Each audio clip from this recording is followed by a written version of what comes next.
प्यारे बच्चों, good morning. बेटे मैं बग्गा सर, मैं आपको ना फिजिक्स पढ़ाऊंगा। प्यारे बच्चों, फिजिक्स में जो पहला चैप्टर है उसका नाम है डायमेंशनल एनालिसिस। तो उसको हम पढ़ाएंगे और आपको बेटा बड़ा मज़ा आना है इसमें। शुरुआत में 5-7 मिनट आपको थोड़ा सा लगेगा, उसके बाद आपको बहुत ही इंटरेस्ट आएगा। तो इसको ध्यान से सीखना है। समझ में नहीं आए तो 10-10 बार पूछ सकते हो, अपने डाउट्स डालोगे, हम सबके जवाब देंगे। तो हम बहुत ज़्यादा बात ना करके सीधा ही काम की बात पर आ रहे हैं और लेक्चर फर्स्ट ये डायमेंशन एनालिसिस शुरू कर रहे हैं। एक बार केयरफुली देखो, कॉपी में ओपन कर रहा हूँ, इस पर देखो जरा। दिखने लग पड़ा होगा।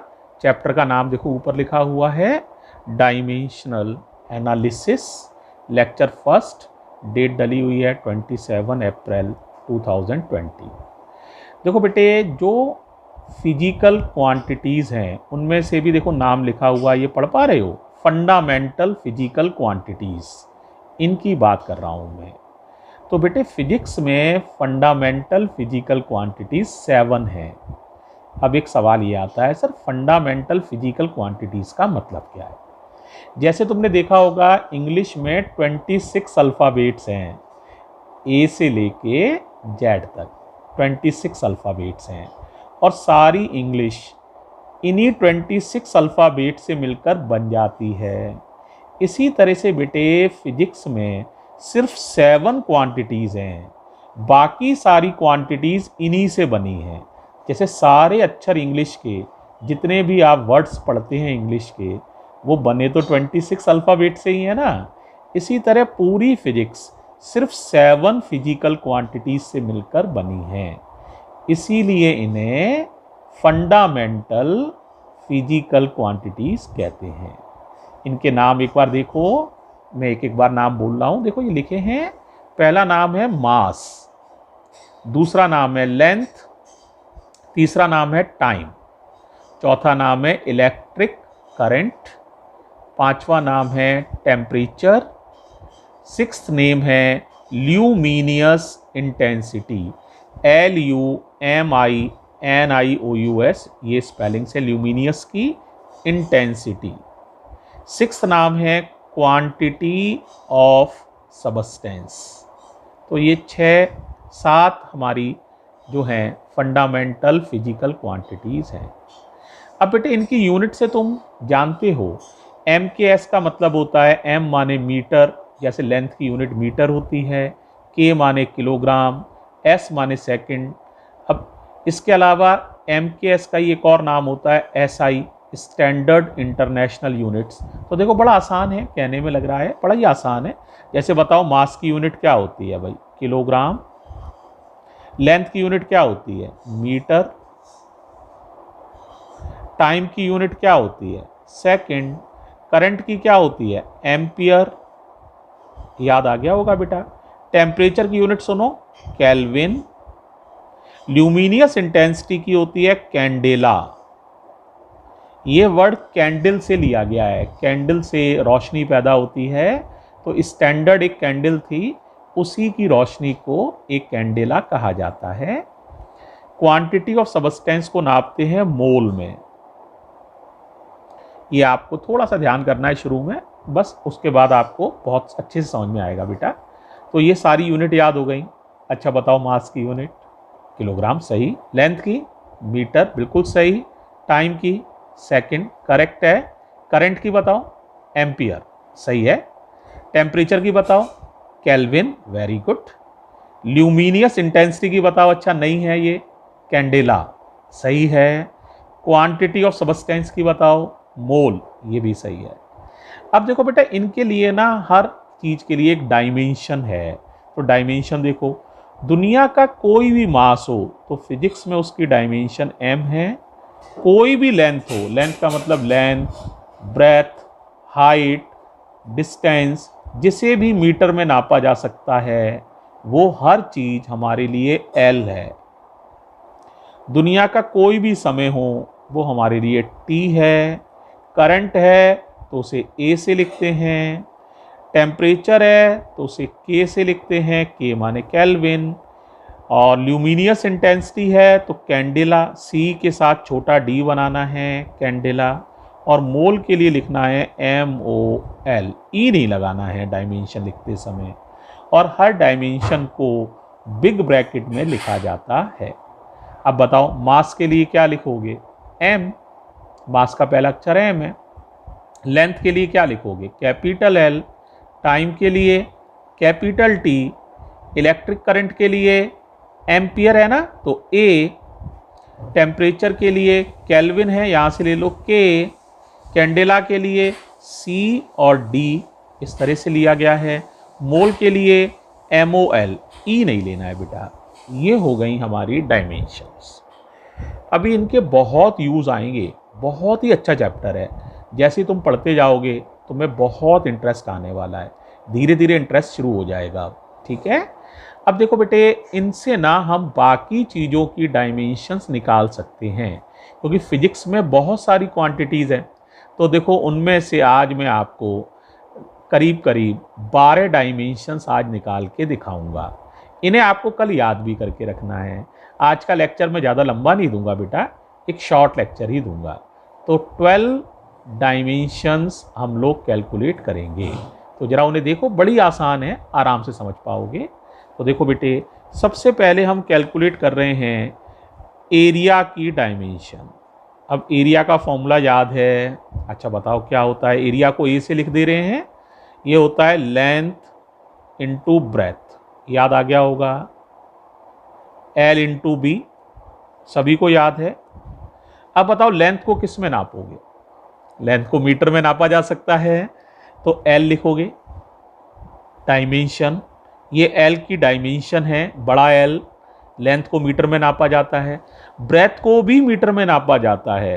तो जब ब्रेथ की डायमेंशन लिखोगे ना तो फिर L लिखोगे, मल्टीप्लाई कर लो तो L स्क्वायर हो गया। इसका मतलब एरिया का डायमेंशनल फॉर्मूला है L स्क्वायर। आसान है, समझ आ गया होगा। एक और देखो, वॉल्यूम का देखो। अच्छा वॉल्यूम का फॉर्मूला याद है कोई? शाबाश, सही बोल रहे हो, LBHE है। Length into breadth into height, LBH। अच्छा लेंथ की डायमेंशन बताओ बेटा, कैपिटल L। अच्छा क्यों कैपिटल L? हाँ यही बात है, मीटर में नापा जा सकता है इसलिए कैपिटल L। ब्रेथ की बताओ, कैपिटल L। हाइट की कैपिटल L, क्योंकि सभी को मीटर में नापा जा सकता है। लेंथ को भी मीटर में ही नापोगे, ब्रेथ को भी मीटर में ही नापोगे, हाइट को भी। तो 3 बार L का मल्टीप्लाई कर लो तो वॉल्यूम का डायमेंशनल फॉर्मूला हो जाएगा L3। आसान है। एक और देखो जरा, समझ आना चाहिए, डेंसिटी। अच्छा नाम सुना है डेंसिटी। डेंसिटी को बेटे देखो एक लेटर बनाते हैं इस तरह का, P का थोड़ी सी पूंछ निकाल दो, इस लेटर को पढ़ते हैं रो, RHO स्पेलिंग्स हैं। अच्छा पढ़ के दिखाओ डेंसिटी को। हाँ सही पढ़ा, रो, RHO रो। डेंसिटी का फॉर्मूला होता है बेटा मास अपॉन वॉल्यूम। क्या होता है बताओ? Mass upon volume.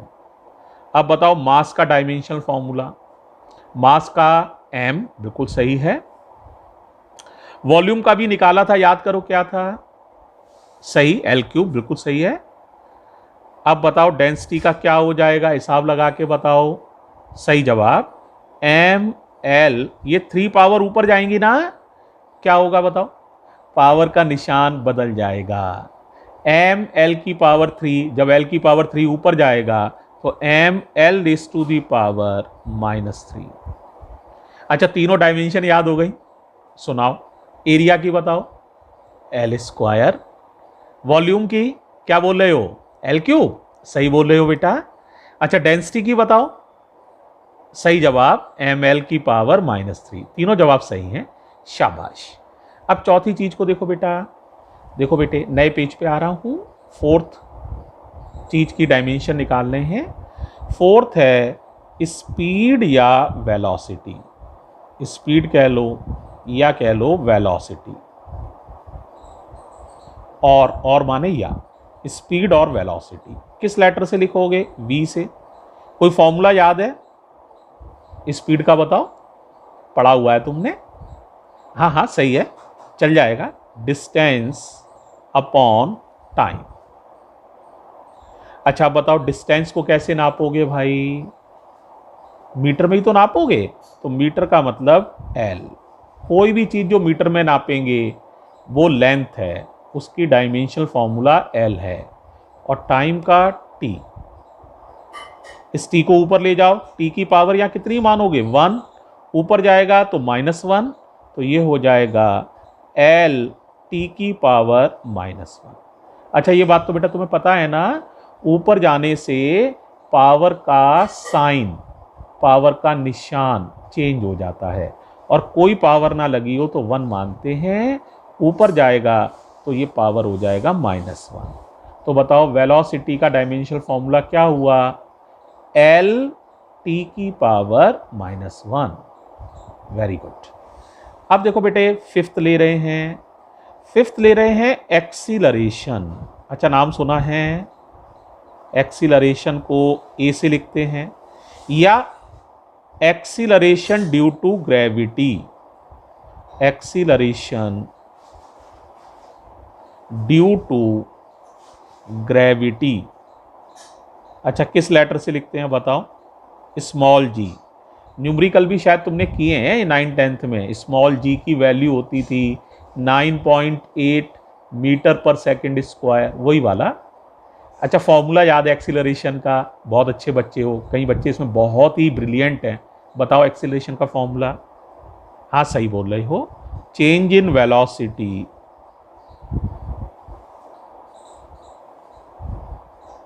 Upon time interval, change in velocity upon time interval. अब बताओ चेंज इन वेलोसिटी, चेंज लिखने का से डायमेंशनल फॉर्मूले पर कोई असर नहीं पड़ेगा, यानी जो फॉर्मूला डायमेंशनल फॉर्मूला वेलोसिटी का होगा बेटा, वही चेंज इन वेलोसिटी का होगा। तो वेलोसिटी तो निकाल चुके हो, ये रहा वेलोसिटी देखो LT -1, तो ये लिख दो LT -1 upon time interval, time interval T था, T की पावर क्या मानोगे 1, ऊपर जाएगी -1, तो -1 तो ये वाली है, और -1 इसकी वजह से हो गई। अब बताओ टोटल कितना हो जाएगा, L T की पावर -2। 5 डायमेंशन हो गई हैं, याद हैं। अच्छा एक बार रिवाइज करो, एरिया दिख नहीं रहा है बताओ L², ठीक है, वॉल्यूम दिख नहीं रहा है बताओ L3, और डेंसिटी बताओ, हाँ बिल्कुल सही है ml-3। वेलोसिटी दुक्काली है मैंने, बताओ ठीक है LT -1। एक्सीलरेशन बताओ, याद है LT -2। तो ये पांचों याद कर लो, कई बच्चों को याद हो भी गए हैं, दे आर वेरी गुड, कुछ ट्राई कर रहे हैं वो भी बहुत अच्छे हैं, फटाफट ट्राई कर लो। अब मैं 5 और बता रहा हूं, इनको केयरफुली देखो, बड़े आसान हैं। तो देखो बेटा इसके बाद एक वर्ड हम यूज कर रहे हैं, बड़ा मजेदार वर्ड है, फोर्स। नाम सुना है, फोर्स के और भी नाम होते हैं, वेट WEIGHT, ये भी फोर्स का ही नाम है। एक और वर्ड यूज कर सकते हैं वेट के अलावा, टेंशन, ये भी फोर्स का ही नाम है।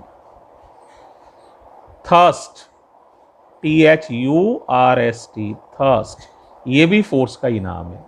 तो फोर्स के बेटे कई सारे नाम हैं, तो मैंने इसमें से कुछ नाम लिखे भी हैं। फोर्स का फॉर्मूला बताओ, F से लिखते हैं फोर्स को, पढ़ा है 9th में शायद होगा, न्यूटन्स लॉ में है, फोर्स इक्वल्स टू, कहाँ सही बोल रहे हो यही है, मास इनटू एक्सीलरेशन। याद आया, F बराबर ma था, F बराबर ma। अब बताओ भाई मास का डायमेंशनल फॉर्मूला बताओ, मास का डायमेंशनल फॉर्मूला याद किया था, जो कोई भी मास हो उसे m से लिखोगे, तो मास का डायमेंशनल फॉर्मूला हो जाएगा m। a का बताओ, अभी कैलकुलेट किया था, याद करो LT -2।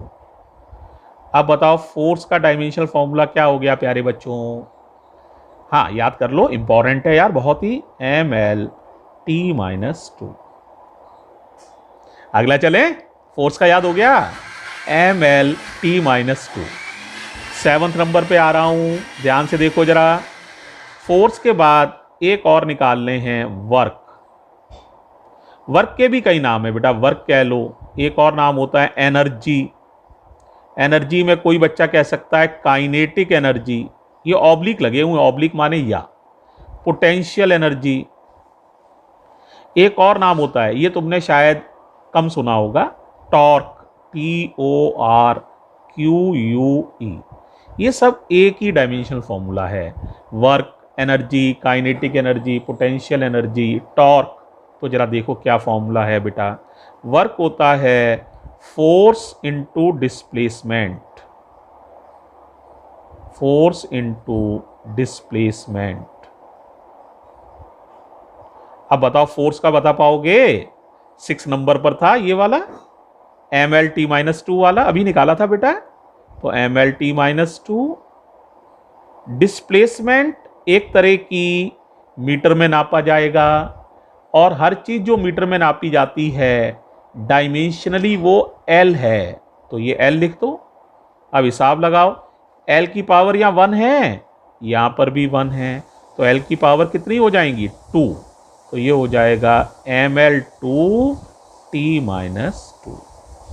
तो बच्चों पहले लेक्चर में पहले इतनी वीडियो सेंड कर रहा हूँ, अभी इसमें लेक्चर 2 में हम आपको 5 डायमेंशंस और सेंड करेंगे, तो टोटल 12 डायमेंशंस हैं। ये टाइम मैंने इसलिए दिया है ताकि आप 7 डायमेंशंस याद कर लो। अभी इनको रिवाइज कराता हूँ और बाकी की डायमेंशन बता रहा हूँ। Thank you. Ready for the next lecture, lecture 2।